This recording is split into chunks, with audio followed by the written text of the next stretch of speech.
Nako po, ay meron na bang update dito sa mag-inang ito? Etong si Loren Legarda at si Leandro Liveste. Meron na bang update? Ang ibig natin sabihin, kailan ba daw kayo babalik? Kasi nung huling tinanong daw etong si Loren Legarda kung kailan babalik. Kasi may trabaho ka dito, gunggong ka, sabi ng ilan. Ayan, nagdrama etong mokong na to. Nakuno ay malinis ang kanyang konsyensya. Kailangan daw maging discerning ang mga kababayan natin at huwag agad maniwala sa mga nababasa online. Huwag daw bahiran. Hindi daw pwedeng bahiran. Hindi daw pwedeng bahiran ng dumi ang kanyang pangalan. Yan ang sinasabi nito si Legarda.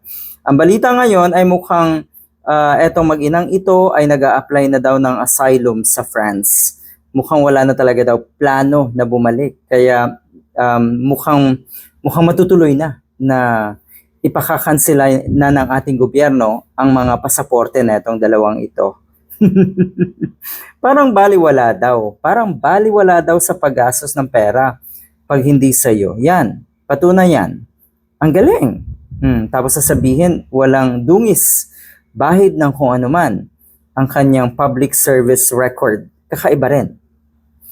Pero etong usapin nga ng tungkol sa aplikasyon daw ng asylum netong mag-inang ito, natural i-deny niya netong si Loren Legarda. Sabi dito, Senator Loren Legarda has strongly denied suggestions that she and her son, Batangas Representative Leandro Liveste, may be seeking asylum sa France nga, saying the speculation is unfounded and that she has committed no wrongdoing. Yun naman pala, madalas pinagdidiinan netong pinagpipilitan mo, Miss Loren Legarda, na you did nothing. Wala kang wrongdoing na ginawa.